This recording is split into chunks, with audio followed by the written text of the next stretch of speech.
blood drips from Maya Winter's knuckles as she stares at the police badge in her palm. 3 officers lie unconscious around her. Security cameras blink silently. 4 years of patience since they murdered Marcus has led to this moment. The Truth file uploads in 10 seconds. Before we dive into this intense story of justice and vengeance, let me know where you're watching from in the comments below. If this opening grabbed your attention, hit that like button and subscribe to follow Maya's journey from grieving widow to avenging force. What would you do if the system that should protect you becomes your worst enemy? Maya Winters admired how the city lights reflected off her husband Marcus's profile as they drove home from their anniversary dinner in downtown Chicago.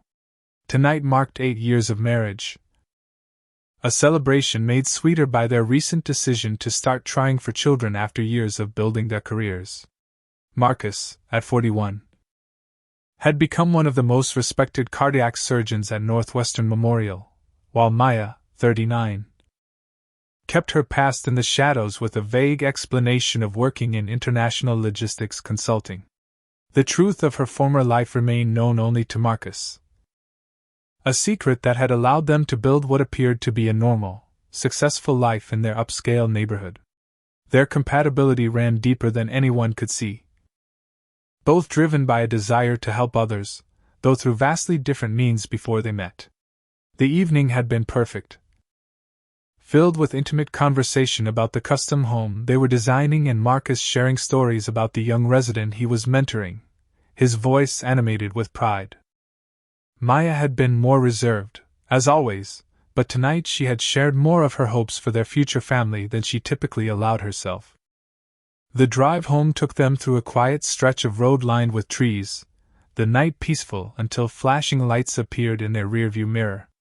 Marcus glanced at the speedometer, eyebrows raised in confusion as he was driving exactly at the limit. He signaled and pulled over smoothly, already reaching for his wallet. Maya felt the familiar tingle of alert awareness spread across her skin, a sensation from her former life that never fully disappeared. 2 officers approached, one on each side of the vehicle. Flashlights aimed directly at their faces with unnecessary brightness. Maya immediately noted the officers had positioned themselves at angles that would be difficult to capture on the cruiser's dashboard camera. Something felt wrong. The officer on Marcus's side rapped on the window with his knuckles, his face set in a hard expression that didn't match the routine nature of a traffic stop. Maya noticed his nameplate read Brentwood, and she automatically began cataloging details, an old habit she couldn't shake. Marcus lowered his window, hands visible on the steering wheel just as Maya had taught him years ago after they'd first started dating. Before Marcus could speak, Officer Brentwood barked. "Your vehicle matches the description of one involved in an armed robbery tonight. Step out of the car immediately." Marcus remained calm, his voice steady and respectful as he replied, "Officer, I'm happy to cooperate. May I ask what description you're looking for? What exactly was reported?" The second officer, now at Maya's window, cut in with a sharp tone. "You heard him. Both of you. Out of the vehicle now." Maya caught his nameplate too, Officer Larson, and noted with concern that neither officer appeared to have their body cameras activated, the small indicator lights dark. As Marcus carefully moved to comply, unbuckling his seatbelt with deliberate slowness, Officer Brentwood's hand moved to rest on his holstered weapon. Maya's trained eye caught a glimpse of something else, a small tattoo partially visible beneath Brentwood's sleeve when he raised his arm. A symbol she recognized from intelligence briefings as associated with a white supremacist group that had infiltrated multiple police departments across the country. Her pulse quickened, but her expression remained neutral, the compartmentalization skills from her former life activating automatically. Marcus stepped out as instructed, hands raised to shoulder height. "You want to explain how someone like you affords a car like this?" Brentwood demanded, emphasizing someone like you with unmistakable disdain. "I'm a cardiac surgeon at Northwestern Memorial," Marcus replied evenly. "My ID and hospital credentials are in my wallet. May I reach for them?" The slight tremor in his voice was detectable only to Maya, who knew him better than anyone. A third officer approached from the cruiser, moving with a swagger that raised Maya's internal alarms further. "Nice story," this one sneered. "What did you steal to pay for medical school?" Maya heard the unmistakable sound of a muttered racial slur from Officer Larson, though too low to be clearly heard by anyone without her trained hearing. Marcus maintained his composure, though Maya could see the familiar tension in his shoulders that appeared whenever they encountered such situations, which, despite their affluence, happened with disturbing regularity. "You can verify my employment with the hospital," Marcus offered. "I've been there for 12 years. Larson ordered Maya out of the car, and she complied with the fluid movement of someone who knew exactly how to appear unthreatening while remaining balanced and ready. The officers separated them, positioning Marcus against their vehicle while Maya was directed to stand near the front of their own car. "Go ahead and get your ID, but move slowly," Brentwood finally instructed Marcus, his tone suggesting he was granting a significant favor rather than acknowledging a basic right. Maya watched with growing dread as Marcus reached toward his back pocket exactly as instructed. In the next instant, three things happened with devastating speed. Brentwood shouted, "Gun!" All three officers drew their weapons, and Maya saw with crystal clarity that Marcus's hands held nothing but his wallet, exactly as he'd stated. The gunshots exploded through the quiet night, three officers firing multiple rounds. Marcus's body jerked with the impact, his expression one of shock rather than fear as he collapsed to the pavement. Maya's training screamed for her to react, to neutralize the threat with the lethal efficiency she'd been taught, but a deeper calculation took over, the strategic part of her mind making a split-second decision. Instead of revealing her capabilities, she forced herself to react as a civilian would, screaming in horror and trying to run to Marcus while presenting no threat. Officer Larson roughly restrained her, throwing her to the ground with unnecessary force. Through her performance of hysteria, Maya's mind worked with machine-like precision, memorizing badge numbers, noting the sudden panic in the officers' expressions as they realized who Marcus actually was, cataloging the telling glances they exchanged before the third officer, whose nameplate read Diaz, moved quickly to plant something beside Marcus's fallen wallet. More police units arrived within minutes, but Maya knew it was too late for Marcus as she was finally allowed to cradle his body.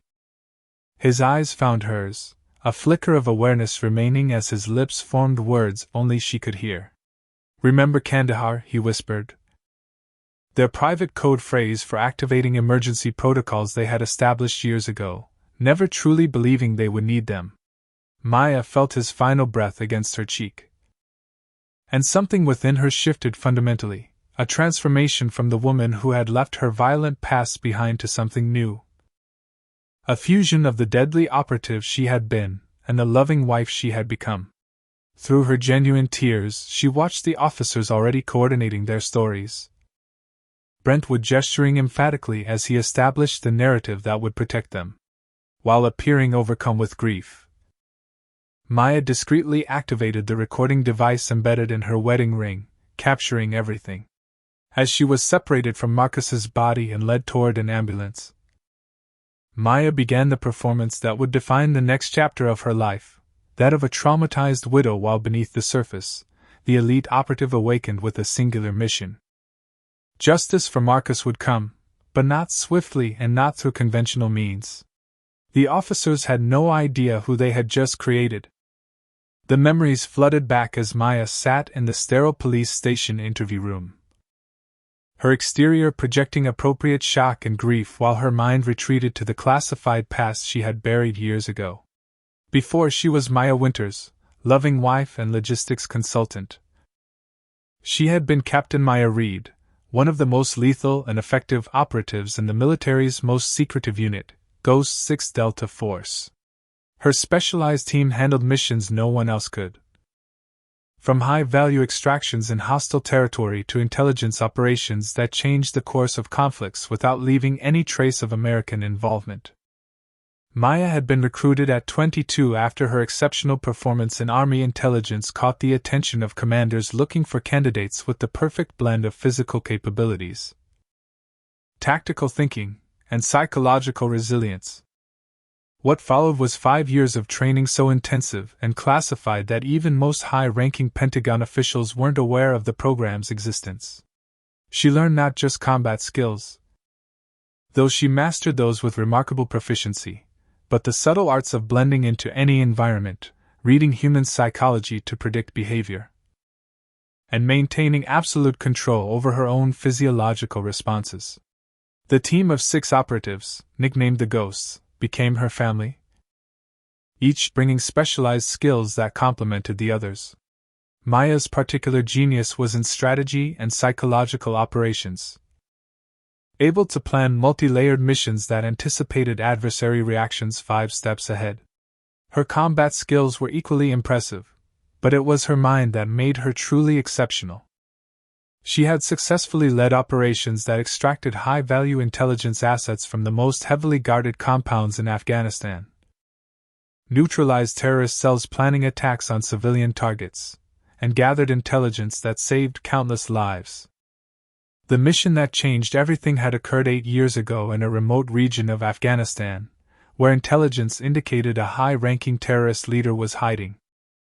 The operation had gone catastrophically wrong when faulty intelligence led them into a trap, resulting in multiple team members being severely wounded, including Elijah Williams, their communication and cyber specialist.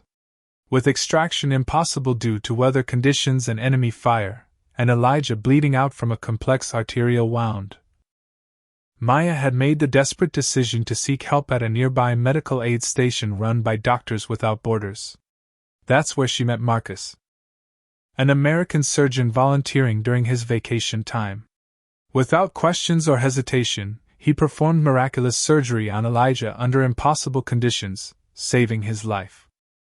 When armed insurgents attacked the medical station hours later, Maya revealed her true capabilities, neutralizing the threat and evacuating both the medical personnel and her team. During those intense 3 days waiting for extraction, Maya and Marcus formed a bond that defied explanation, recognizing in each other a shared commitment to helping others, albeit through vastly different means. She admired his healing hands, he respected her protective skills, and both saw past their professional identities to the core values that drove them. When they were finally rescued, Maya did something unprecedented. She gave Marcus her personal contact information, breaking every protocol. 6 months later, after completing one final mission, Maya requested retirement from active service, citing accumulated physical injuries, but privately determined to pursue the connection with the doctor who had seen her at her most authentic and still looked at her with admiration rather than fear. Their relationship progressed with surprising ease, Marcus accepting the classified nature of her past while helping her adjust to civilian life. The nightmares from her operations frequently woke her in those early days, cold sweats and combat reactions that would have terrified most partners. But Marcus approached her PTSD with the same calm competence he brought to cardiac emergencies, providing steady support and never judgment.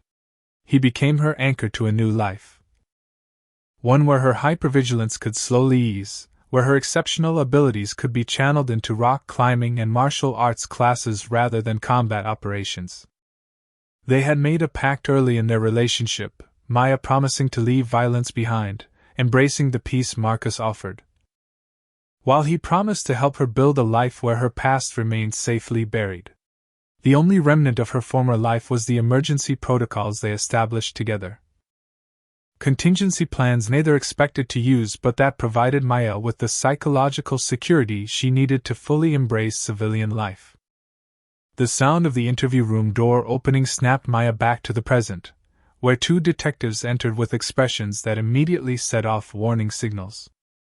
Rather than offering condolences or information about her husband's killing, they began with questions that positioned her as a suspect rather than a victim.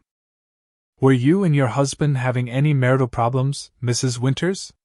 the older detective asked, his tone suggesting he already had his own answer. Maya noted how they referred to the shooting as an incident rather than what it was, the unjustified killing of an unarmed man, through carefully controlled responses. Maya maintained her role as grieving widow while gathering intelligence about the department's developing narrative. The detectives made veiled suggestions that Marcus had behaved threateningly, that the officers had followed proper protocol, that the tragic outcome was unfortunate but justified. When Maya requested to see the body camera footage, the detectives exchanged glances before explaining that there had been a technical malfunction with the recording equipment. Maya recognized the lie immediately but responded with appropriate disappointment rather than the cold anger building beneath her performance. The interview continued for hours. A subtle interrogation disguised as fact-gathering. Through it all, Maya was building her assessment of the corruption indicators present, identifying exactly how high the protection of these officers likely went based on the detective's confidence in dismissing clear evidence. As she was finally preparing to leave, a different officer approached, introducing himself as Detective Turner from Internal Affairs. Something in his expression suggested genuine concern about the shooting, though Maya remained cautious. Recognizing that IA officers often played good cop to extract information. "I'm very sorry for your loss, Mrs. Winters. I want to assure you we're conducting a thorough review of the incident," he said quietly, slipping her his card with a meaningful look. Maya accepted it with the appropriate gratitude of someone who believed the system might still work, while inwardly adding him to her assessment matrix, a potential variable to be evaluated. As she exited the station, she overheard a news report playing on a television in the lobby, already describing Marcus as a suspect who had allegedly made threatening movements toward officers during a stop related to an armed robbery. The narrative was being established with alarming speed. Before leaving, a senior officer pulled her aside, offering what he presented as friendly advice. "These situations are always difficult, but prolonging things with unnecessary investigations or legal action just extends the pain for everyone involved," he suggested with practiced sympathy that didn't reach his eyes. "The system's protecting itself," Maya thought as she nodded tearfully, playing her role. The drive home to their empty house was the first time Maya allowed herself to fully process what had happened. Alone in her car, no witnesses to maintain her performance for, she permitted the tactical side of her mind to fully activate. Marcus was gone. The system was already mobilizing to protect his killers. Conventional justice would not be served. The protocols Marcus had activated with his final words authorized her to use every skill, connection, and method from her former life to achieve justice when normal channels would fail. Entering their home, Maya moved directly to Marcus's study, activating the hidden biometric scanner behind a false electrical outlet. The concealed compartment in the floor opened, revealing emergency cache, untraceable communication devices, and documentation for alternative identities they had created as part of their contingency planning. Maya stood at the threshold of her decision. She could pursue justice through conventional means, hiring attorneys and trusting a system that was already demonstrating its corruption, or she could become again the woman she had been before Marcus, using her exceptional skills to ensure that those responsible faced consequences they could not evade. As she lifted the secure satellite phone from the compartment, Maya made her choice. She would honor Marcus not by returning to violence, but by using her strategic mind and specialized training to expose corruption so thoroughly that the system would have no choice but to acknowledge it. This would not be a mission of revenge, but one of justice served through irrefutable truth. Maya activated the phone and sent a single text message to a number she had memorized years ago: "I need the ghosts." Then she began to plan. The funeral for Dr. Marcus Winters drew hundreds of mourners, from hospital colleagues to patients whose lives he had saved. All gathered to honor a man whose compassion and skill had touched countless lives. Maya stood stone-faced at the graveside, the perfect picture of dignity in grief, accepting condolences with quiet grace. What the mourners couldn't see was her acute awareness of the 4 police officers standing at the cemetery's perimeter, supposedly there to direct traffic and maintain order, but including the very men who had taken Marcus's life. Officer Brentwood stood with practiced solemnity, even having the audacity to wear the formal dress uniform with white gloves, participating in the ceremonial guard that the department had offered as a gesture of respect. Though Maya recognized it as a strategic public relations move. The painful irony was not lost on her. The hands that had pulled the trigger now folded respectfully over the ceremonial belt. The department using the funeral of the man they had killed to portray themselves as honorable public servants. Maya's surveillance training allowed her to monitor the officers without obviously watching them, noting how they observed the crowd. Particularly the growing number of community members carrying signs demanding justice. The shooting had ignited outrage in Chicago's black community, with protests beginning outside the precinct and growing larger each day. As the service concluded and mourners dispersed, a tall, elegant woman in her 50s approached Maya with purposeful steps. "Jordan Coleman," she introduced herself, pressing a business card into Maya's hand. "I'm a civil rights attorney, and I'd like to help you seek justice for your husband."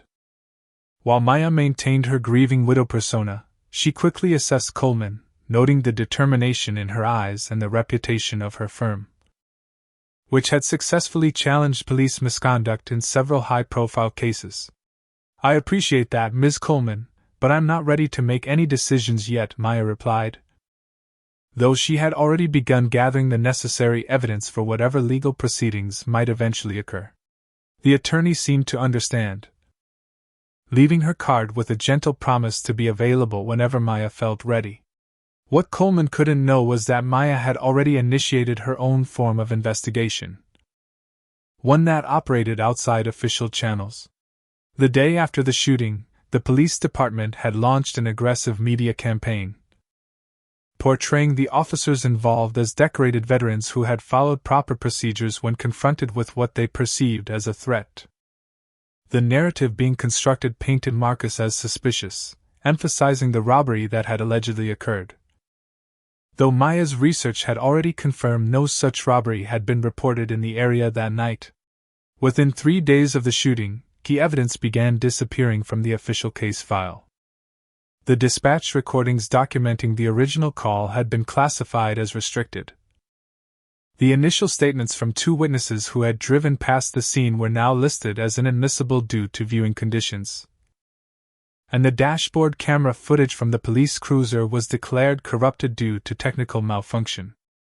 Maya had anticipated this and had already begun establishing her own surveillance on the officers involved. Using equipment delivered by her former teammate Elijah, now on his way to Chicago, she had planted nearly undetectable monitoring devices near the officers' regular gathering spots.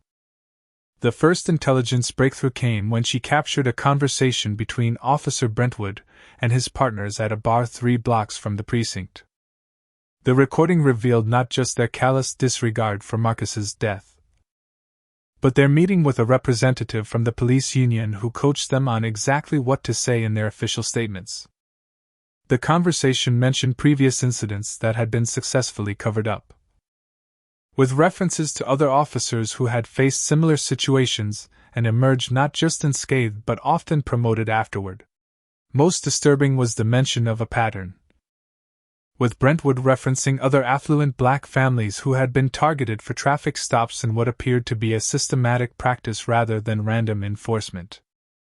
Maya methodically documented everything, building a comprehensive intelligence file while maintaining her public persona of a woman too overcome with grief to function normally.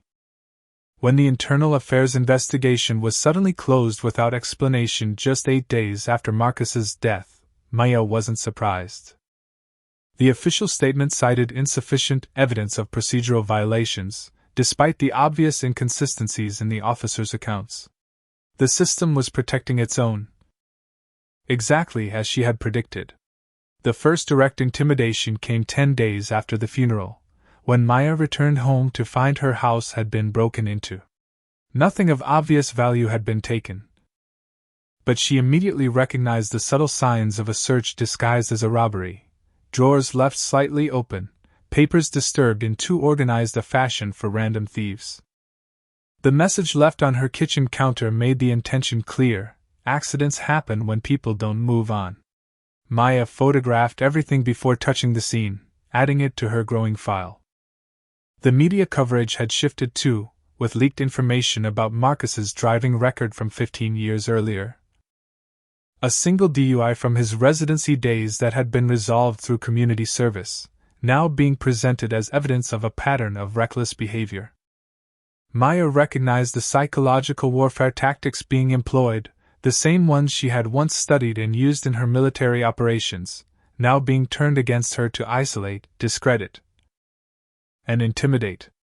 Her meeting with the district attorney, initially presented as a courtesy to update her on the case, revealed the true extent of the institutional resistance she faced.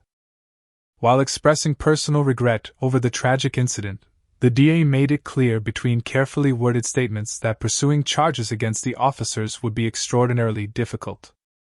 Cases like these rarely result in convictions, Mrs. Winters, he explained with practiced sympathy.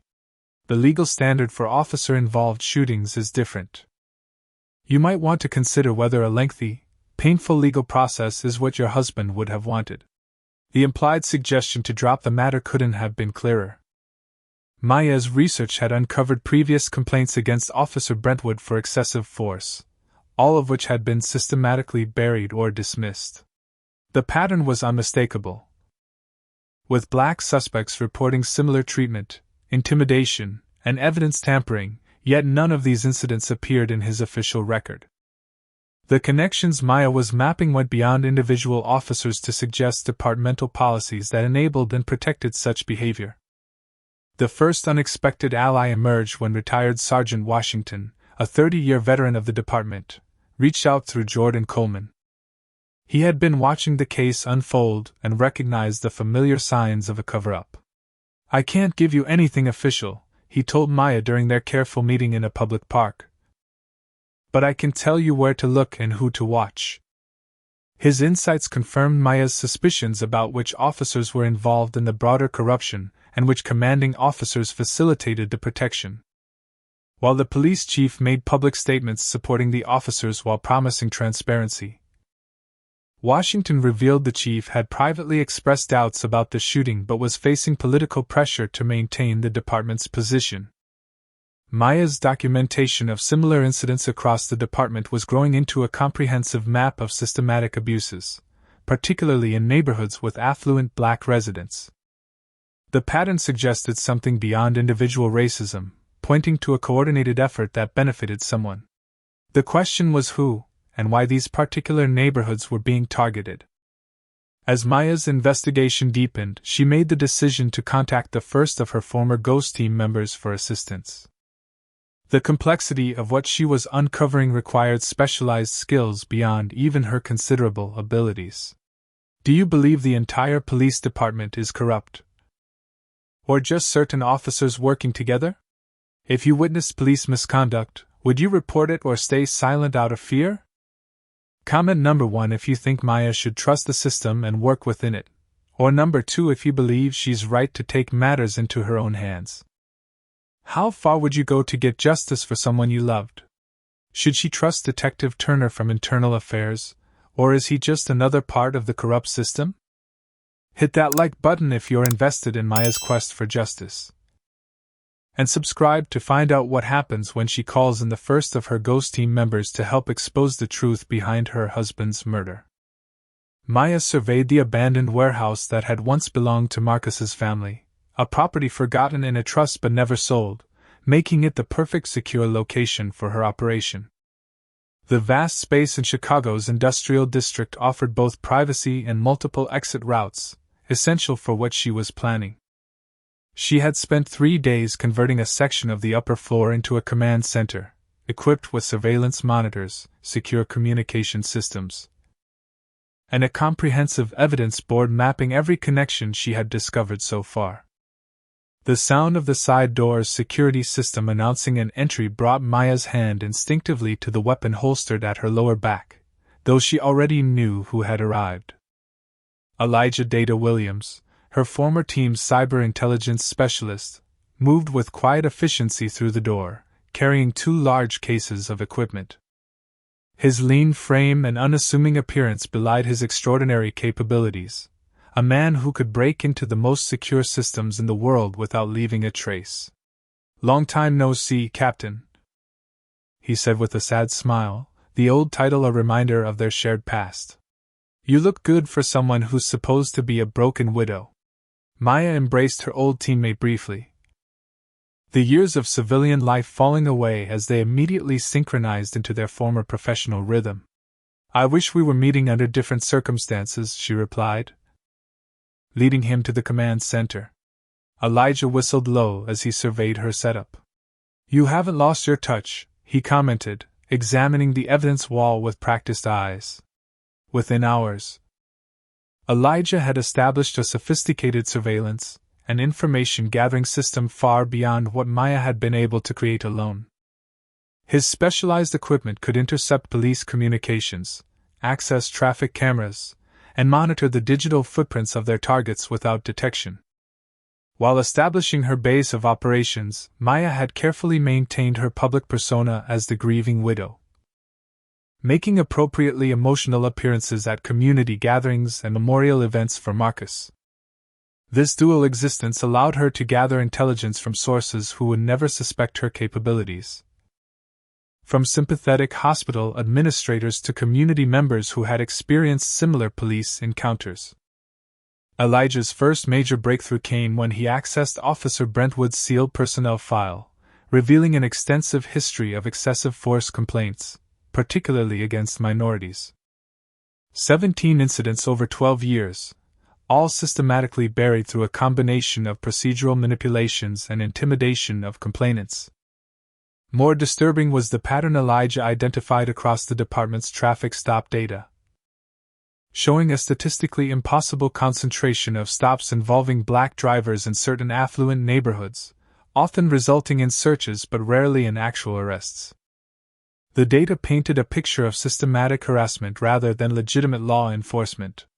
2 weeks after Marcus's death, community activist Parker Jones approached Maya after a prayer vigil, sharing information about other victims who were too frightened to come forward publicly. Several wealthy black families in the same neighborhoods had experienced similar aggressive stops, often with the same officers involved, including Brentwood and his regular partners.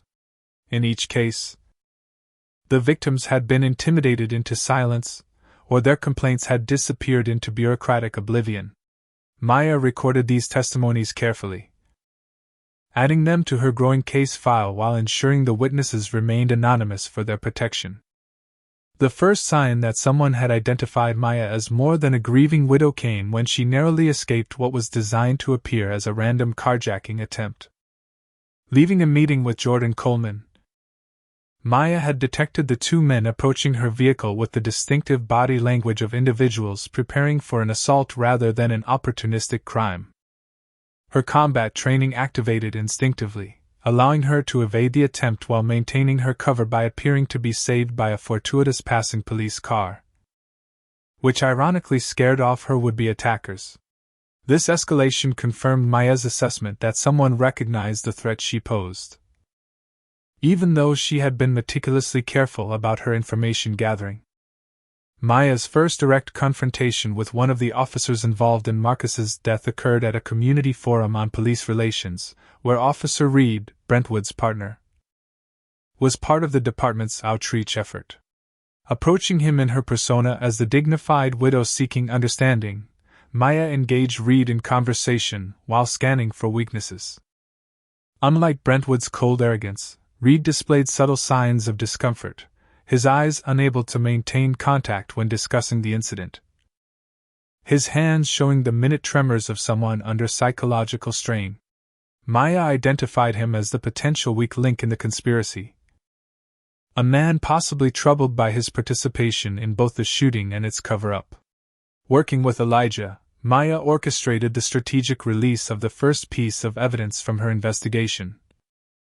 The inconsistencies in the official police report compared with the dispatch recordings she had obtained through back channels.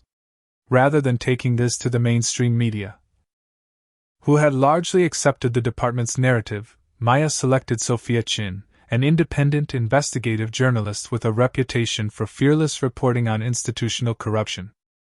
Chen's detailed story, published in an online news platform, sent ripples through the department, forcing a public response to questions about the missing robbery report that had supposedly justified stopping Marcus's vehicle. The police administration scrambled to control the narrative, holding a press conference where they acknowledged certain procedural irregularities while maintaining that the officers had acted appropriately given the information they had at the time. What they couldn't know was that this was merely the first move in Maya's carefully orchestrated campaign, designed to create pressure points that would eventually fracture the department's united front. Internal Affairs Detective Turner reached out to Maya following the story's publication, requesting a private meeting away from the department. In the neutral setting of a public library, Turner expressed his frustration with the case's handling, suggesting that the internal affairs investigation had been shut down through political pressure rather than lack of evidence. "I believe something's very wrong with how this case was handled, Mrs. Winters," he confided, "but I need more to go on if I'm going to reopen the investigation." Maya assessed him carefully, noting the genuine frustration in his expression but remaining cautious about his true motives. Was he genuinely seeking justice, or trying to identify her sources to close another leak? She provided him with just enough information to maintain his interest without revealing her operation, a calculated risk that might yield valuable inside information if he proved trustworthy. The operation expanded with the arrival of the second Ghost Team member, Zara Shadow Mitchell, the team's infiltration specialist. With her chameleon-like ability to assume different identities, Zara secured a position in the police department's administrative office, giving them unprecedented access to internal communications and scheduling. Her placement allowed Maya to track the movements of the officers involved, identifying patterns and relationships that wouldn't be visible from outside the department. Zara's most significant discovery came when she accessed financial records showing regular payments to several officers, including Brentwood and his partners, from accounts that traced back through a labyrinth of shelves to Sentinel Properties, a development company active in the very neighborhoods where the targeted traffic stops were concentrated. The connection was still unclear, but the financial trail provided the first concrete evidence of potential corruption beyond racial profiling. Maya's investigation expanded to Marcus's professional connections, meeting discreetly with his colleagues from Northwestern Memorial. Several doctors confided that they had treated other victims of aggressive policing from the same officers, patients who had arrived with injuries inconsistent with the reported circumstances of their arrests. Most disturbingly, the hospital's chief administrator revealed that officers had previously visited the hospital to access patient records without proper warrants, using intimidation to override normal privacy protocols. When she had attempted to report these violations, she received anonymous threats against her family that had frightened her into silence. Through careful surveillance, Maya documented meetings between the officers and representatives from Sentinel Properties, capturing photographs and recording conversations that took place in parking garages and private dining rooms of exclusive clubs.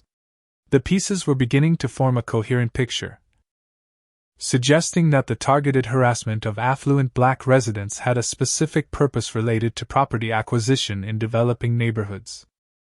The pattern showed that following increased police activity, property values would temporarily decline, allowing Sentinel to purchase homes at below-market rates before redeveloping the areas for substantial profit. What had happened to Marcus wasn't just a case of racist police violence, but potentially part of a systematic conspiracy with economic motivations. As Maya assembled this evidence, she recognized that she was building something far larger than a case against individual officers. She was uncovering a network of corruption that connected law enforcement, business interests, and possibly political figures in a scheme that used racism as a tool for profit. The question now was how to proceed with this knowledge, and how to ensure that those responsible for Marcus's death faced justice without endangering the larger case she was building. Maya recognized the tail immediately.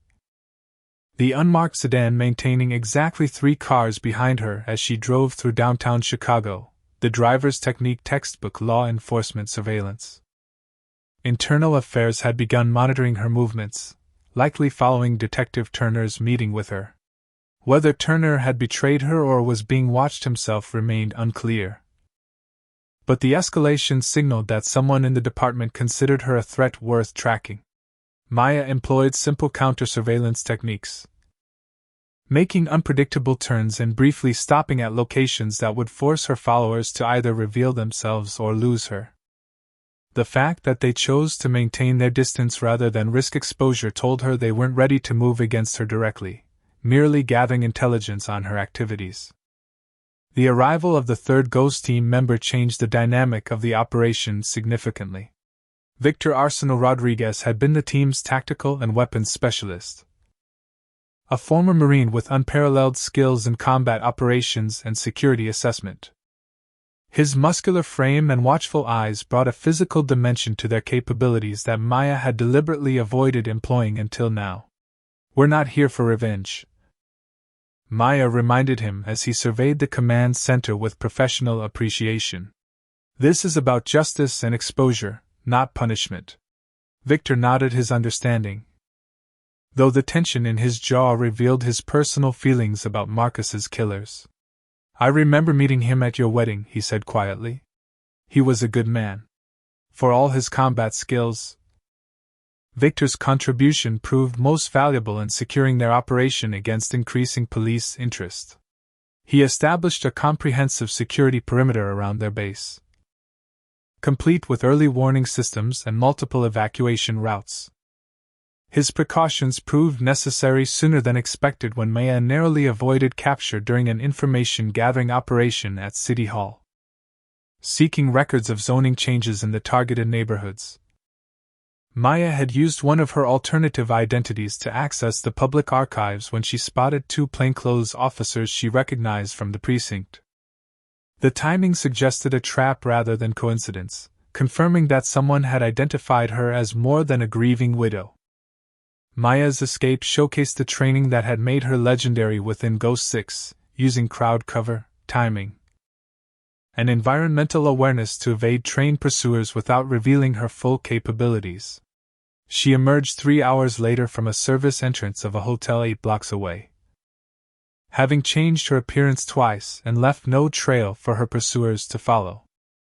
The near capture forced Maya to accelerate certain aspects of her plan while being even more cautious about her movements. Elijah's deep dive into departmental communications revealed the most disturbing development yet: the direct involvement of Deputy Commissioner Harris in coordinating the cover-up of Marcus's shooting. Intercepted emails showed Harris directing the evidence handling, influencing witness statements, and personally ensuring that the Internal Affairs investigation was shut down prematurely. The corruption reached higher than Maya had initially suspected, suggesting political protection beyond the department itself.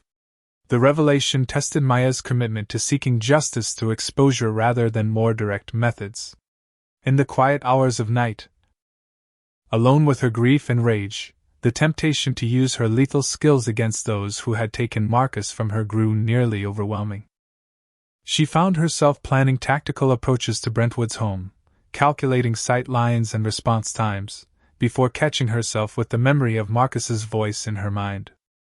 "We break the cycle," he had often said when discussing her past. "We choose healing over harm." Even in death, his principle guided her, pulling her back from the edge of becoming what she had fought against. The community activist Parker Jones became the next target of intimidation when 2 unidentified men attacked him outside his office, leaving him hospitalized with a concussion and broken ribs. The message was clear: those who continued pursuing justice for Marcus Winters would face consequences. What the perpetrators couldn't have anticipated was that Maya had already placed Jones under discreet protection, with Victor maintaining surveillance from a distance. When the attack began, Victor intervened with calculated efficiency, neutralizing the attackers without deadly force but with enough impact to send them fleeing. His intervention was witnessed by bystanders who described a mysterious guardian angel coming to Jones's aid, creating the first public awareness of someone actively protecting those involved in seeking justice for Marcus. Local news stations picked up the story, reporting on the emergence of a possible vigilante figure in connection with the Winters case. The police department immediately implemented a citywide directive to identify and apprehend this individual, described officially as a dangerous person of interest. Maya recognized the value in this development. The creation of a shadowy figure drawing attention away from her own activities while simultaneously putting pressure on the conspiracy through unpredictability. With Zara's access to internal police communications, Maya began employing psychological operations tactics to turn the officers involved against each other. Anonymous tips to certain officers suggesting others were preparing to cooperate with federal investigators, strategically released information implying betrayal within their ranks, and careful manipulation of patrol schedules to create encounters that heightened paranoia all served to fracture the once solid wall of silence. Officer Reed showed the first significant signs of conscience, his behavior increasingly erratic during duty hours. With Zara reporting he had visited the department's chaplain twice in 1 week and had requested a transfer to another district. The pressure Maya had applied specifically to him, including arranging for him to respond to a cardiac emergency that deliberately echoed Marcus's professional work, had clearly affected him on a psychological level. Elijah's cyber operations yielded their most significant evidence when he accessed documentation of systematic evidence tampering across multiple cases involving the same group of officers. The digital trail revealed a consistent pattern of dashboard camera footage being corrupted, body camera malfunctions during critical incidents, and witness statements being altered between initial recording and official filing. The financial investigation deepened as well, with data tracing money movements that connected police union officials, department leadership, and Sentinel Properties to a sophisticated money laundering operation that cleaned proceeds from various criminal enterprises through real estate developments. The conspiracy was larger and more complex than even Maya had initially suspected, suggesting that Marcus's death was not just a case of racist policing but part of a systematic criminal enterprise using law enforcement as both shield and weapon. As the investigation expanded, Maya found herself confronting difficult questions about her own methods and objectives. The evidence she was gathering would be inadmissible in court due to how it was obtained, potentially undermining any official prosecution. The deeper she dug, the more she understood that conventional justice through the legal system might be impossible given the extent of the corruption. These realizations forced her to consider what true justice for Marcus would look like, and whether exposing the truth might be more important than punishing the individuals directly responsible for his death. The department, sensing growing public pressure and media interest, attempted to neutralize Maya by offering a substantial settlement agreement. The financial offer came with extensive confidentiality provisions that would effectively silence her permanently about both Marcus's death and any departmental practices. Maya used the negotiation process to identify additional officials involved in the conspiracy, noting which administrators seemed most anxious to secure her signature and which terms they emphasized during discussions. She strung the process along without committing, gathering intelligence while appearing to consider their offer. The culmination of this phase came when Maya engineered a direct confrontation with Officer Brentwood, orchestrating circumstances that placed them both at a community policing event. Approaching him in her role as grieving widow, Maya engaged him in conversation deliberately designed to provoke his underlying arrogance and racism. The exchange, captured on hidden recording devices and witnessed by community members, nearly caused Brentwood to reveal damaging information before he caught himself. His visible discomfort and barely restrained hostility toward her created exactly the public impression Maya had intended, contrasting sharply with her dignified composure. As she walked away from the encounter, Maya knew she had successfully positioned the next phase of her operation. But the personal cost of maintaining her performance while facing one of Marcus's killers had taken its toll. Alone in the security of their base later that night, she finally allowed herself the release of grief and rage that she had suppressed for weeks, her teammates respectfully giving her privacy while maintaining vigilant security. The operation had reached a critical juncture, with enough evidence assembled to begin the process of exposure. But with dangerous adversaries now clearly aware that someone was working actively against them, the question was no longer whether Maya could build a case, but how to deploy what she had gathered in a way that would ensure justice without being neutralized by the powerful interests she had uncovered. The investigation took a dramatic turn when Elijah uncovered digital communications linking Deputy Commissioner Harris to the office of Senator Robert Williams, one of Illinois' most powerful political figures. The encrypted messages, carefully extracted from a secured server, revealed the senator's direct knowledge of police operations in specific neighborhoods and his interest in property acquisitions that followed the pattern of targeted enforcement. What had appeared to be a localized conspiracy within the Chicago Police Department now extended to the highest levels of state political power, suggesting protection and direction from figures Maya had not initially considered. A $300,000 campaign contribution from Sentinel Properties to Williams' re-election fund, routed through 5 separate PACs to obscure its origin, provided the financial connection that completed the picture. Understanding this elevated threat level, Maya adjusted her strategy. Recognizing that conventional exposure through media or even federal law enforcement might be neutralized by Williams' considerable influence, she would need irrefutable evidence and multiple distribution channels to prevent the truth from being buried. The opportunity to gather intelligence on these higher-level connections presented itself in the form of a charity fundraiser hosted by Chicago's political and business elite, with Senator Williams scheduled as the keynote speaker. Maya's background included infiltration training for precisely such high-security social events, but she needed a legitimate entry point that wouldn't trigger scrutiny. The solution came through Marcus's professional connections, with a sympathetic colleague from Northwestern Memorial providing an invitation as part of the medical community's delegation. The night of the fundraiser, Maya underwent a complete transformation from her recent public appearances as the grieving widow. Dressed in elegant evening wear with subtle changes to her hairstyle and makeup that would prevent casual recognition, she moved through the event with the practiced confidence of someone accustomed to such gatherings. Her objective was not just to observe Williams, but to understand the network of relationships surrounding him, identifying potential pressure points and vulnerabilities in his protection of the conspiracy. The arrival of the 4th Ghost team member, Gabrielle Diplomat Foster, provided the psychological operations expertise needed to shape public perception as they prepared for exposure. With her background in behavioral psychology and media influence, Gabrielle designed a strategic campaign to systematically shift the narrative around Marcus's death and the department's actions, beginning with carefully selected community leaders and working outward through increasingly mainstream channels. They planted seeds of doubt about the official story while providing alternative perspectives supported by strategically released evidence.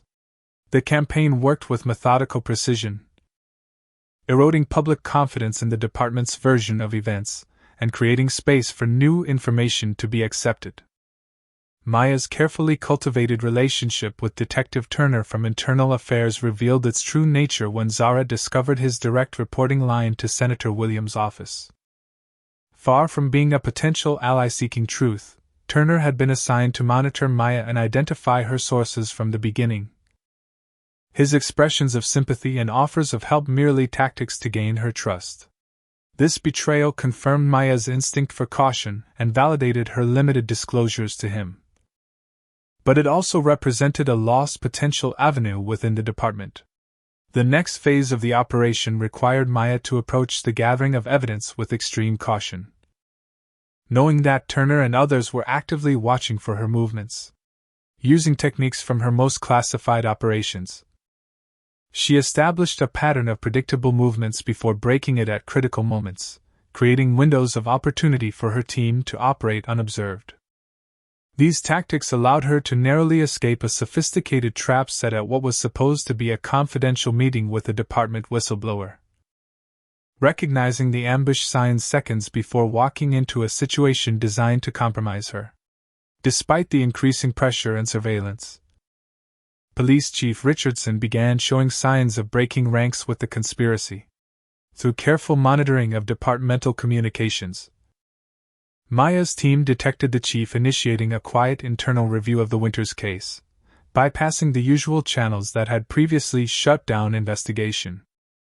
Whether motivated by conscience or self-preservation as public opinion shifted, the chief's actions created potential division among those involved in the cover-up. The first officer to definitively break ranks was Reed, who made contact through an intermediary requesting a meeting with Maya. With extensive security precautions arranged by Victor, Maya met with Reed in an abandoned church outside the city, where he offered to testify about what had really happened the night Marcus was killed. His account confirmed Maya's understanding of events, revealing that there had been no robbery report that night, no legitimate reason for the stop, and that Brentwood had deliberately escalated the situation despite Marcus's complete compliance. Reed's testimony also provided the crucial connection to Sentinel Properties, confirming that Brentwood and other officers received regular payments for creating disturbances in specific neighborhoods, with explicit instructions about which areas to target. The most valuable evidence Reed provided was documentation of the conspiracy's operational structure. Internal communications showing the chain of command from street officers through department leadership to political protection. Reed's cooperation represented a significant breakthrough, but also elevated the danger to both him and Maya's operation. Within days of their meeting, Senator Williams took direct control of the situation, moving beyond police resources to employ a professional private security team specializing in threat elimination. Their first action was a coordinated attempt to locate and compromise Maya's base of operations, using advanced surveillance techniques and informants throughout the city to identify unusual patterns or equipment purchases that might reveal her location. Maya's team detected the surveillance through their own countermeasures, identifying the professionals now hunting them as former military contractors with experience in high-risk operations globally. The confrontation, when it came, demonstrated why Maya had been considered Ghost Six's most effective operative. The four-man team that breached their perimeter triggered Victor's early warning systems, allowing Maya to implement a prepared defense plan that neutralized the threat without lethal force. The intruders found themselves systematically disarmed and restrained using tactics designed to incapacitate without permanent injury. Maya's training evident in the precision of her movements and the calculation behind each action. Most valuable was not the capture of these operatives but the communications equipment they carried, providing direct evidence of their employers and objectives. Maya documented everything, adding it to the comprehensive file she was building while ensuring the intruders were left where they would be found by regular law enforcement, distant enough from the warehouse to protect its location. With evidence now linking a sitting U.S. senator to criminal conspiracy, Maya recognized the need for federal involvement despite the risks of Williams' influence extending to those agencies. She established careful contact with FBI agent Michaels, known for his incorruptible reputation and successful prosecutions of public corruption cases. The initial approach was made through encrypted channels, providing enough evidence to demonstrate the seriousness of the case without revealing Maya's identity or methods. Michael's cautious response suggested interest tempered by political awareness, offering conditional cooperation pending verification of the evidence. As the operation expanded beyond Maya's initial focus on justice for Marcus, media coverage shifted dramatically from isolated questions about a single police shooting to broader investigations of departmental practices and political connections. Sophia Chen's ongoing reporting expanded to major outlets, creating public pressure that forced official responses and made the conspiracy increasingly difficult to contain. The department placed Brentwood and his partners on administrative leave pending review, a move that came too late to suggest genuine concern but indicated the growing inability to maintain the united front that had initially protected them. Maya's most significant discovery came through Reed's testimony combined with property records Elijah uncovered, revealing the true motive behind the targeted enforcement. Sentinel Properties had been systematically acquiring homes in predominantly black middle and upper-class neighborhoods following periods of intensive police activity that drove down property values. These properties were then developed into luxury housing marketed to more affluent white buyers, effectively using police intimidation to facilitate gentrification and displacement of black homeowners. The pattern extended across 5 Chicago neighborhoods over 8 years, with Sentinel realizing profits exceeding $70 million while displacing hundreds of families. Senator Williams' family trust held a 20% stake in Sentinel through offshore accounts, providing both financial motivation and political protection for the scheme. Do you think Senator Williams had planned this systematic targeting of black neighborhoods from the beginning, or did he join an existing corruption scheme when he saw profit potential? Comment number 1 if you believe this level of corruption could exist in your own city, or number 2 if you think this story exaggerates how power really works. What would you do if you discovered your elected officials were profiting from racial discrimination? How much of Maya's evidence do you think would be admissible in a real court case? Like this video if you're shocked by the web of corruption Maya has uncovered, and subscribe to follow the story as Maya prepares for her most dangerous move yet. Confronting Officer Reed's sudden death that's suspiciously staged as a suicide. The news of Officer Reed's death hit Maya like a physical blow. The police department's immediate classification of it as suicide setting off every warning signal in her mind. The timing. Just 3 days after their meeting and 1 day after he had provided her with crucial documentation, was too convenient to be coincidence. Maya dispatched Victor to gather intelligence about the scene while maintaining her distance, knowing that she would be under particular surveillance following this development. Victor's report confirmed her suspicions, the evidence of suicide carefully arranged but showing inconsistencies that would be obvious to trained investigators, if any were actually looking. Reed had been executed, his death staged to discredit any testimony he might have provided and send a message to anyone else considering breaking ranks. For the first time since beginning her operation, Maya felt the full weight of responsibility for another death, the understanding that her pursuit of justice had directly resulted in Reed's murder. The rage that flooded through her was overwhelming, a cold, calculating fury that demanded immediate action against those responsible.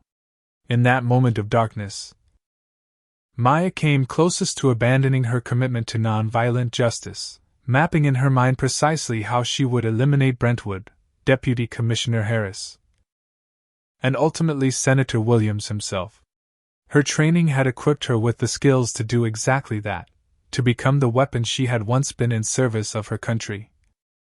Now turned toward personal vengeance.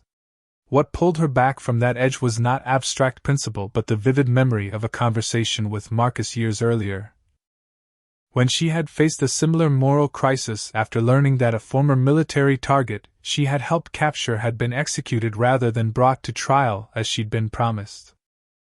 Marcus had sat with her through that long night of rage and betrayal, either judging her feelings nor dismissing them, but helping her find her way back to the core values that defined her beyond her training. "You're angry because you believe in justice, not revenge," he had told her. "The difference matters to you. Even when it's harder. The system failed, but if you become what you fought against, then you fail too." In the quiet of their command center, surrounded by evidence of conspiracy but alone with her grief, Maya allowed herself 30 minutes of unrestrained emotion before locking it away and returning to the strategic discipline that had always been her strength. Reed's death, while tragic, provided new evidence and created opportunities she would use to ensure the entire conspiracy was exposed, not just the individuals directly responsible for Marcus's death. The first immediate threat came from Internal Affairs Officer Turner, who reached out following Reed's death with an offer that revealed his true agenda. Meeting at a downtown restaurant chosen for its public nature, Turner presented himself as an ambitious administrator caught between competing priorities rather than an ideological ally of the conspiracy. "I can contain this situation to the benefit of all parties," he suggested smoothly. The department needs accountability, but limited to the directly involved officers. Higher connections remain undisturbed. You receive substantial compensation and public acknowledgement of wrongdoing. Everyone moves forward.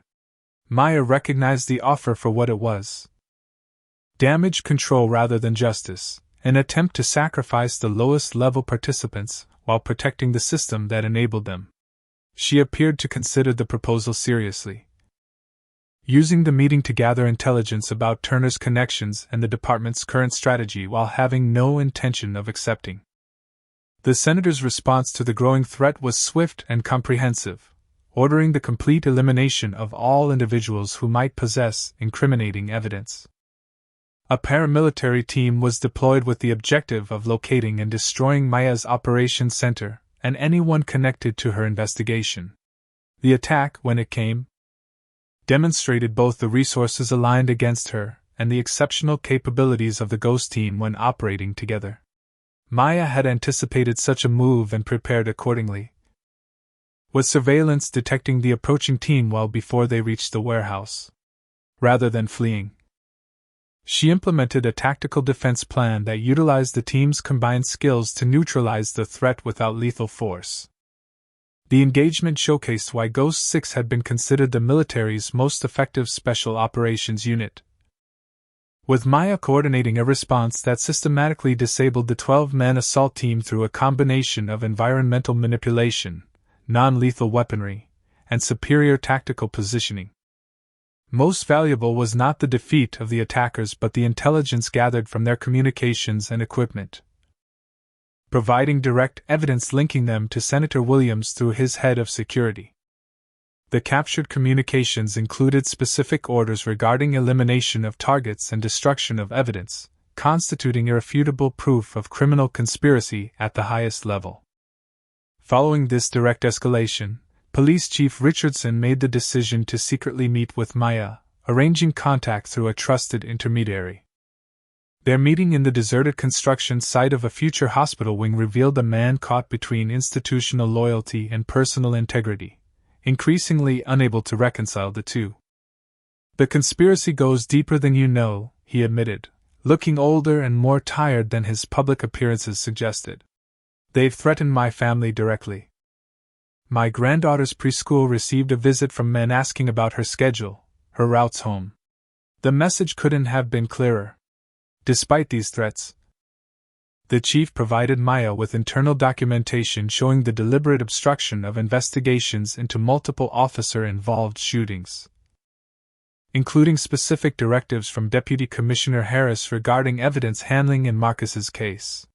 While this evidence completed much of Maya's understanding of the departmental conspiracy, she still lacked the final connection definitively linking Senator Williams to the operational aspects rather than just financial benefits. The breakthrough came from an unexpected source when Maya received an anonymous communication directing her to a storage facility registered to Reed's sister. Inside the rented unit, Maya discovered Reed's personal insurance policy, a comprehensive record of meetings between Senator Williams, Deputy Commissioner Harris, and representatives from Sentinel Properties dating back 5 years. The documentation included planning materials for targeted enforcement in specific neighborhoods, financial projections based on property devaluation following police activity, and explicit acknowledgement of using racial profiling as a tool for real estate acquisition. Reed had been more thorough and strategic than anyone realized, gathering evidence methodically over years as his discomfort with the operations grew. With the final pieces in place, Maya prepared for the endgame, knowing that conventional legal channels might still be compromised by Williams' influence. Her solution was characteristically strategic. A multi-layered approach that would make suppression of the evidence impossible regardless of which individuals might be compromised.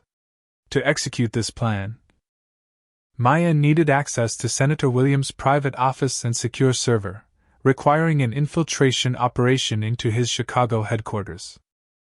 The security surrounding the senator had been substantially increased following the failed assault on Maya's warehouse, making the approach exceptionally high risk. Maya personally led the infiltration, utilizing the advanced technical support of her team to bypass security systems while employing her own exceptional skills to move undetected through the building. The operation succeeded in its primary objective, accessing the senator's private files and confirming the direct links between his office, the police department's targeted enforcement, and the property acquisition scheme. Most damning was correspondence regarding Marcus specifically, identifying him as someone potentially problematic due to his community influence and financial resources to fight property devaluation. The shooting had not been planned, but the subsequent cover-up had been directed from the senator's office from the first hours afterward. As Maya completed her extraction from the building, she narrowly avoided security personnel responding to an unrelated alarm, a reminder of the increasing risk with each operation as the conspiracy recognized the threat she posed.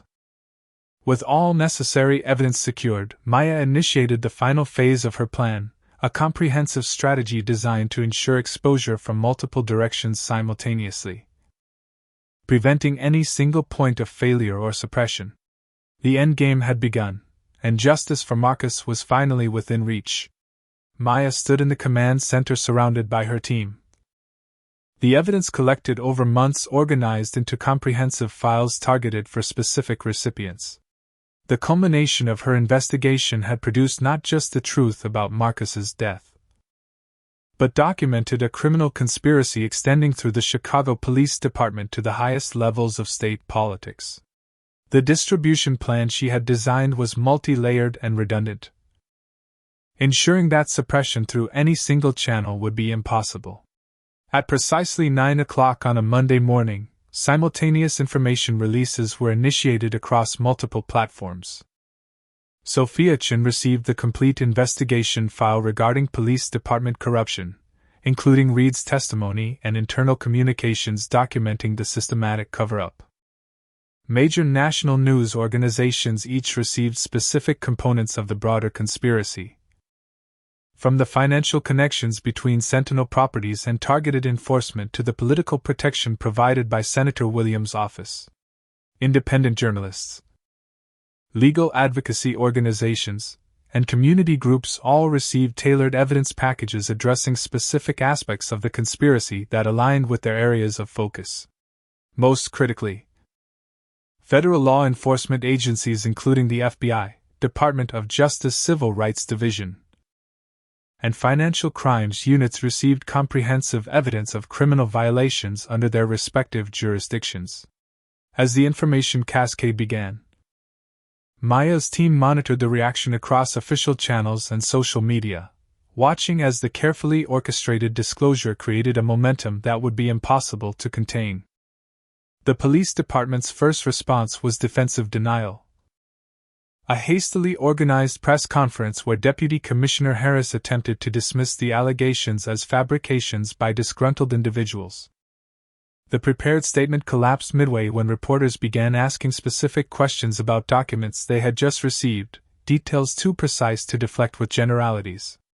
By that afternoon, the department had shifted to damage control, placing additional officers on administrative leave and announcing an external review of policies and procedures. Officer Brentwood, recognizing the collapsing protection around him, attempted to flee the jurisdiction, purchasing a ticket to Mexico City using a credit card that Maya's team had been monitoring. Victor intercepted him at his apartment as he was packing, not to apprehend him but to ensure his movement was tracked directly to law enforcement. The confrontation between Maya and Brentwood that followed was not physical but psychological, a calculated encounter designed to extract additional confession rather than exact revenge. "You know who I am now, don't you?" Maya asked as she stepped from the shadows of Brentwood's living room, the recognition dawning in his eyes as he connected the grieving widow with the tactical operator who had systematically dismantled the protection around him. "I'm not here to hurt you," Maya continued. "I'm here to give you one chance to control how this ends for you." The recording equipment captured Brentwood's subsequent breakdown. His admission of the department's systematic targeting of black residents in affluent neighborhoods, the quotas for stops and searches in specific areas scheduled for development, and the financial incentives provided through the police union's Special Projects Fund. Most significantly, he confirmed the direct involvement of Deputy Commissioner Harris in coordinating these operations and the protection provided by Senator Williams' office when complaints threatened to gain traction. By the time federal agents arrived at Brentwood's apartment in response to an anonymous tip, they found not the officer but a comprehensive confession and documentary evidence awaiting them. Deputy Commissioner Harris attempted to negotiate an immunity deal with federal prosecutors, offering testimony against others in exchange for protection. Maya had anticipated this move and ensured that prosecutors already possessed more damaging evidence than Harris could provide, rendering his potential cooperation largely irrelevant. His attempt to preserve himself simply added another damning element to the public narrative of corruption and self-interest.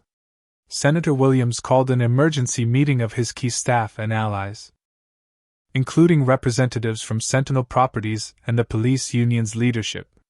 The gathering at his private club was intended to coordinate response strategy and contain damage, but became instead the final piece of Maya's operation.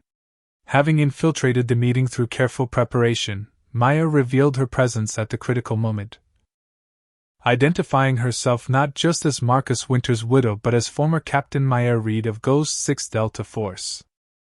The stunned silence that followed her appearance provided the perfect opportunity for her prepared statement, delivered with the precision and authority that had once made her the unit's most effective leader.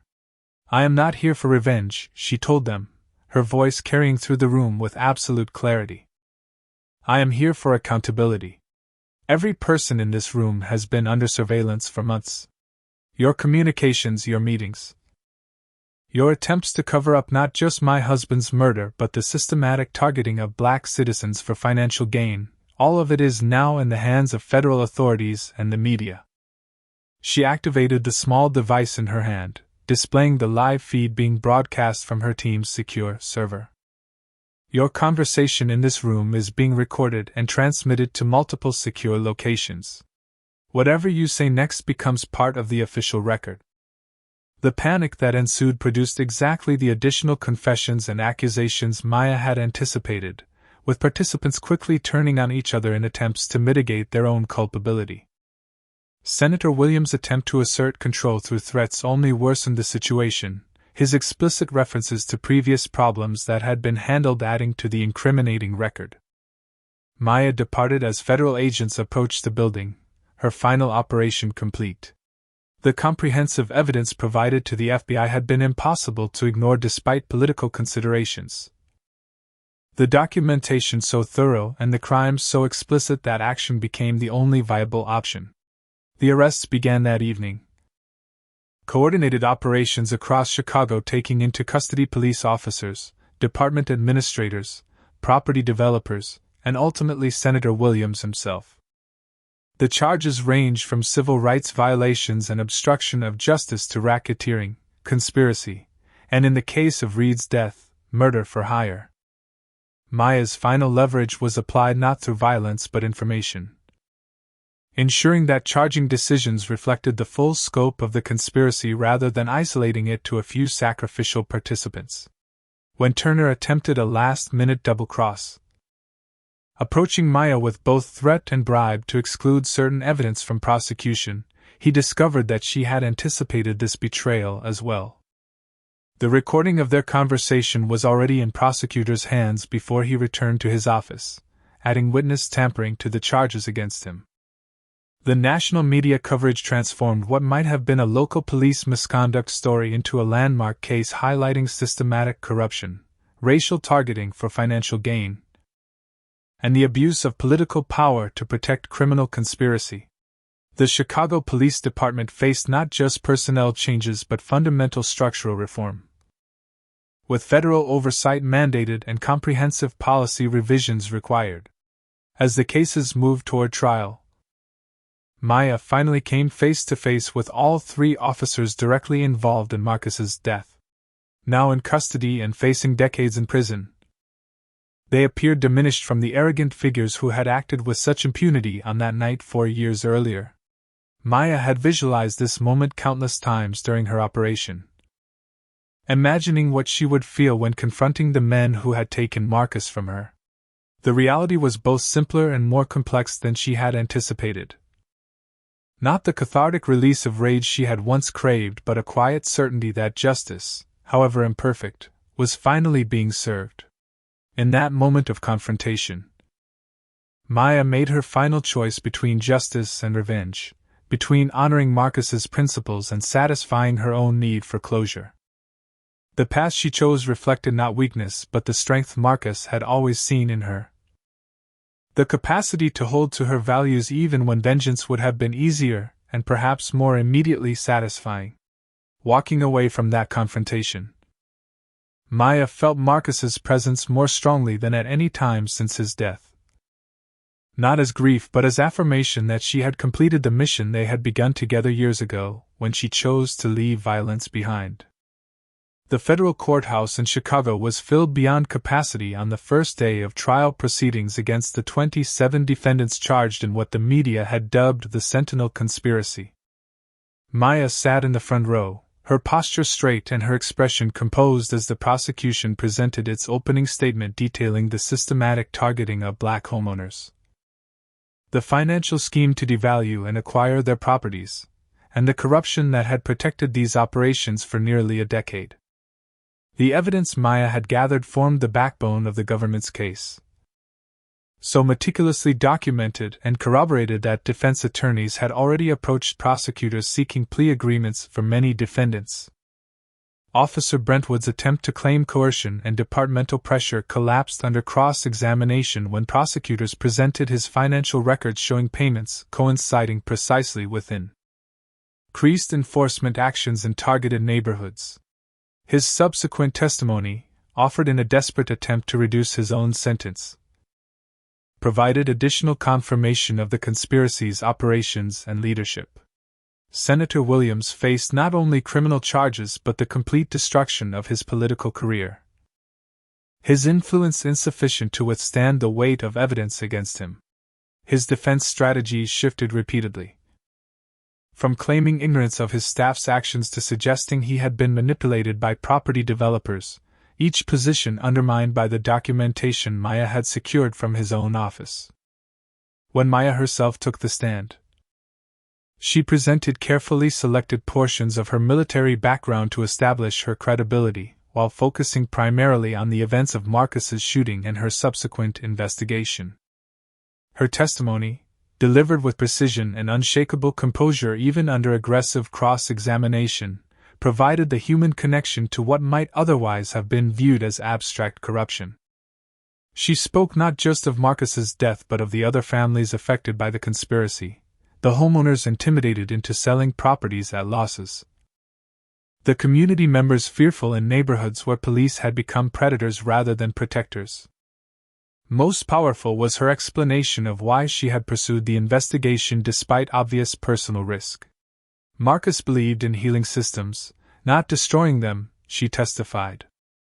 He would have wanted not just accountability for his death, but reform that prevented others from experiencing what happened to him. I pursued this evidence not for revenge, but because the truth is necessary for real change. As the trials progressed to their inevitable conclusions, resulting in guilty verdicts across most charges and substantial sentences for the primary conspirators, public attention turned to the systematic problems in policing that had enabled such corruption to flourish. The Chicago Police Department underwent fundamental restructuring, with civilian oversight dramatically expanded, transparency requirements codified into law, and training completely revamped with emphasis on community service rather than enforcement metrics. Maya established the Marcus Winters Foundation with the settlement funds awarded in the civil case, creating an organization dedicated to police accountability, community empowerment, and support for victims of systemic discrimination, rather than focusing solely on punishment of misconduct. The foundation worked to develop collaborative approaches to public safety that reduced unnecessary police interventions while improving community outcomes. The work gave Maya purpose beyond her quest for justice, transforming her pain into constructive action that honored Marcus's commitment to healing. While the Foundation consumed much of her time and energy, Maya still struggled with the fundamental reality that completing her mission had not restored what she had lost. Justice had been served, corruption exposed and punished, systems reformed, but Marcus remained gone, their future together permanently erased by the actions of men who had now been held accountable. The Ghost team members returned to their separate lives, their mission completed, though the bonds formed through their shared purpose remained strong. They left Maya with standing offers to join them in what they described as their current work, private operations focused on helping those failed by conventional systems. But Maya remained uncertain about her future direction. The turning point in Maya's personal journey came when she met Aaliyah Johnson, a young black medical student who had been inspired to pursue cardiology specifically because of Marcus's reputation and community work. "I never met him," Aaliyah explained during a Foundation event, "but his story changed my life. Hearing how he overcame barriers and then used his position to create opportunities for others gave me the courage to pursue medicine despite discouragement." Conversations with Aaliyah and others like her helped Maya recognize that Marcus's legacy extended far beyond their personal relationship, or even the justice secured for his death. His influence continued through the lives he had touched, and would touch through the changes Maya had helped create in his name. This realization shaped Maya's decision about her own future, clarifying that her mission had evolved rather than concluded. The most unexpected development came when Brentwood, now serving his sentence in federal prison, requested a meeting with Maya. After careful consideration, she agreed to hear what he had to say, though with no expectation of offering forgiveness. Their meeting in the prison's visitation room revealed a man physically diminished but seemingly attempting to confront his actions with greater honesty than he had shown during his trial. "I know nothing I say changes what happened," he acknowledged, unable to maintain eye contact. "But I need you to know I understand now what we were really doing. Not just to your husband but to all those neighborhoods, all those families." Maya's response came from the clarity she had found through her journey of justice rather than from residual anger. "Accountability isn't about my forgiveness," she told him. "It's about your actions moving forward. If you truly understand, then use whatever time and influence you have left to help others understand too. The system didn't fail when you were caught. It failed when it taught you that black lives were less valuable than property development." Her statement about accountability echoed beyond that conversation, becoming part of her public advocacy for systemic change rather than mere punishment of individuals. As Maya continued her work, new evidence emerged suggesting even higher level involvement in similar schemes across multiple cities, pointing to a national pattern rather than an isolated Chicago occurrence. This discovery provided Maya with renewed purpose. The recognition that the justice she had secured for Marcus represented just one component of a larger fight against systemic discrimination and corruption.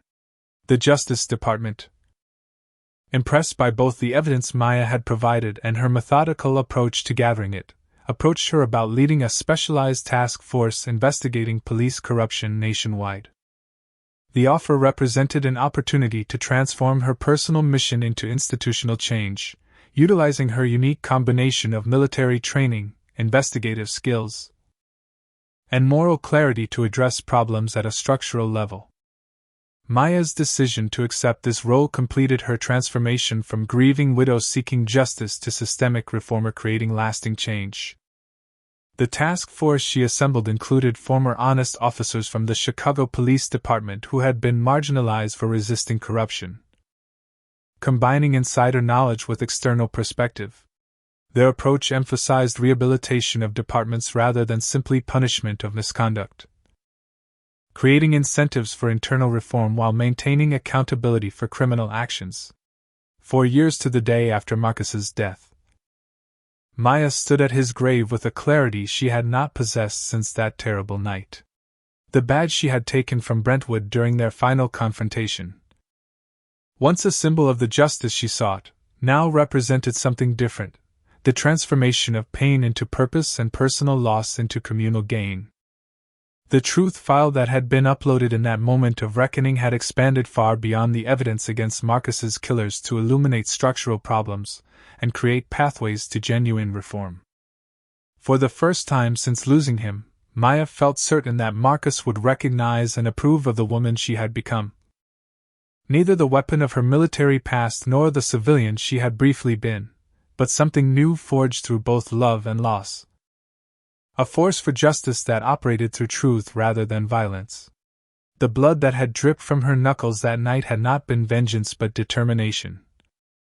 The officers not victims but accountability personalized, the security cameras not witnesses to revenge but recorders of justice being served. The system that had failed Marcus had been forced to confront its failures, and while no institutional change could restore what Maya had lost, she had ensured that his death created ripples of transformation that would save others from similar fate. Did Maya make the right choice by pursuing systemic justice rather than personal revenge? Would you have had the strength to channel your grief into creating positive change like she did? Comment below with your thoughts on what true justice looks like in a world where systems often protect the powerful. If this story moved you or made you think differently about how corruption works in our institutions, please hit that like button. Subscribe to the channel for more powerful stories of resilience and justice. And share this video with someone who needs to hear that one determined person can make a difference against even the most entrenched corruption. Thank you for joining Maya on her journey from tragedy to triumph, from victim to champion of justice. What other stories of everyday heroes would you like to hear? Let me know in the comments below. Maya's story teaches us that true justice isn't merely about punishment, but about transforming broken systems. When faced with unimaginable loss, she chose the harder path, methodical, strategic change rather than quick vengeance. Her journey reveals how power often protects itself through layers of corruption, with racism used as both tool and shield by those seeking profit and control. By maintaining her principles even when vengeance seemed justified, Maya honored Marcus's belief in healing rather than destroying. She demonstrated that our greatest strength comes not from weapons or combat skills, but from unwavering commitment to truth and accountability. The story shows that justice requires more than exposing individual bad actors. It demands addressing the conditions that enable their behavior. Maya's transformation from grieving widow to systemic reformer illustrates how personal pain can become purposeful action when channeled through strategic determination.